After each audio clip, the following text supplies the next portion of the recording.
Merci Madame le maire. J'ai eu l'occasion d'intervenir il y a quelques minutes sur Citadelle. Je n'y reviendrai pas plus longuement, même si vous connaissez mon attachement, j'ai envie de dire viscéral à ce projet, un projet tellement précieux pour répondre à des situations bouleversantes.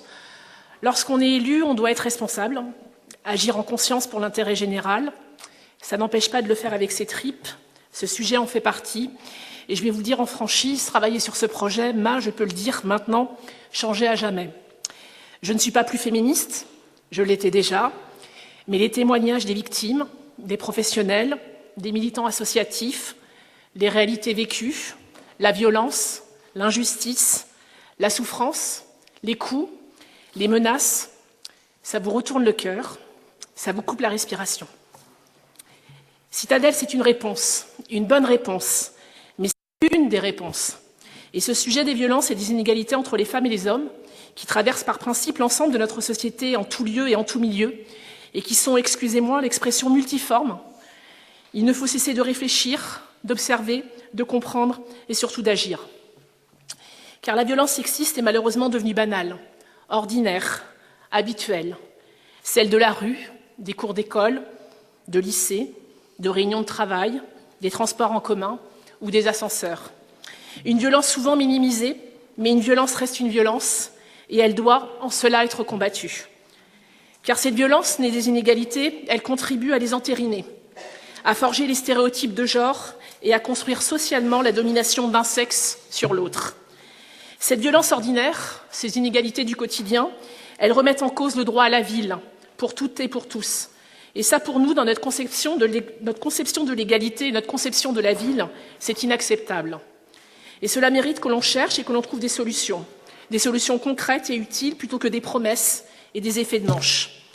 Dans cette démarche, notamment, nous avons lancé en 2017 un ambitieux travail sur l'égalité femmes-hommes, associant le Conseil nantais de l'égalité femmes-hommes, mais aussi le Conseil de la nuit avec mon collègue Benjamin Mauduit. Ces deux conseils ont travaillé ensemble, main dans la main, pour poser un diagnostic d'abord, un diagnostic en marchant dans les rues nantaises, la nuit, avec des femmes et hommes d'âges différents.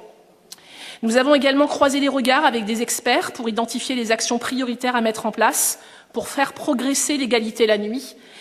Et je me souviens de la parole de l'une de ces expertes qui nous a dit « Toute petite, on apprend aux filles à avoir peur dès qu'elles sont en âge de sortir. Cela a nécessairement des incidences sur le sentiment d'insécurité. » Ces réflexions ont débouché sur des ateliers de dialogue citoyen menés en 2018, Agir pour l'égalité femmes-hommes sur l'espace public la nuit et Vulnérabilité la nuit, quelle réalité, quels besoins.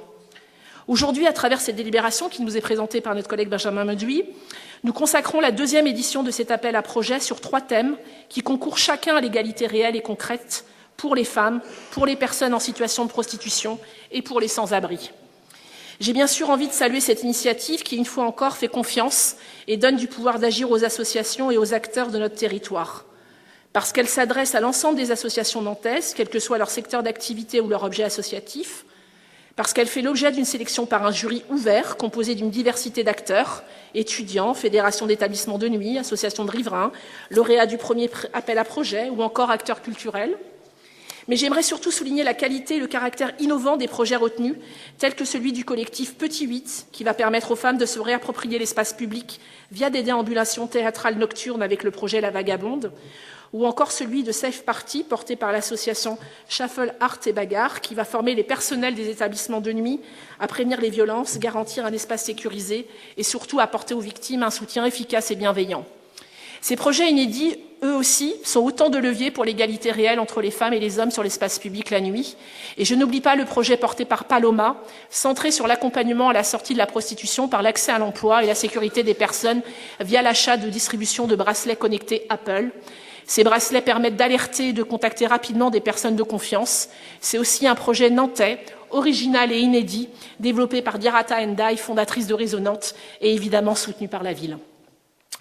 La lutte contre les violences faites aux femmes mobilise de plus en plus de personnes et d'initiatives dans notre pays, et singulièrement dans notre ville. Il faut s'en réjouir et le souligner, bien sûr. Mais dans ce domaine, comme dans d'autres, les reculs arrivent parfois plus vite que les avancées. Il ne faut jamais baisser la garde, l'attention et la vigilance. Il faut avancer toujours un peu plus, mener des actions volontaristes, utiles et concrètes, rassembler, convaincre. Et je crois qu'avec ces projets, la ville de Nantes suit le bon chemin. Merci.